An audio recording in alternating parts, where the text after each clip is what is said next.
মানুষভাবে ইতিহাস শুধু রাজা মহারাজাদের নিয়ে লেখা হয়, কিন্তু সত্যি হলো ইতিহাস তৈরি করে সেই সাধারণ মানুষও যে জীবনের অন্ধকারে থেকেও আলো জ্বালাতে শিখে। আজকের এই গল্প তোমাকে শেখাবে কেন কখনো হাল ছেড়ে দেওয়া উচিত নয়। একজন ছেলে যার শৈশব কেটেছে ক্ষুধা আর অপমানের মধ্যে।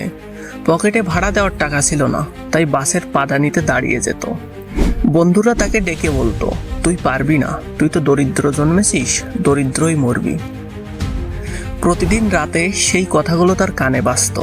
সে ঠিক করলো, আমি ওদের ভুল প্রমাণ করব, আমি আমার যুদ্ধ নিজেই জিতব। দিনে খেটে খাওয়া, রাতে স্বপ্ন গড়া। যখন খাওয়ার মতো কিছু ছিল না, তখন সে ক্ষুধাকে শক্তি বানিয়েছে। যখন পড়ার মতো বই ছিল না, তখন পুরনো খবরের কাগজের প্রবন্ধ পড়েছে।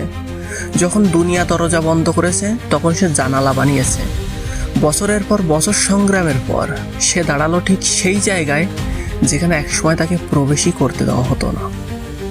আজ সেই ছেলেটি সফল। যে সমাজ একসময় তাকে নিয়ে উপহাস করত, সেই সমাজই আজ তার সামনে মাথা নত করে। জানো, সিংহ কখনো ঘাস খায় না, তেমনি একজন যোদ্ধা কখনো পরিস্থিতির কাছে হার মানে না। তুমি যতবার পড়বে ততবার উঠবে, কারণ পরাজয় কখনো শেষ নয়। শেষ হয় তখনই যখন তুমি হাল ছেড়ে দাও। মনে রেখো, তোমার স্বপ্নের দাম তুমি না দিলে পৃথিবী কখনো সেটা তোমাকে উপহার দেবে না।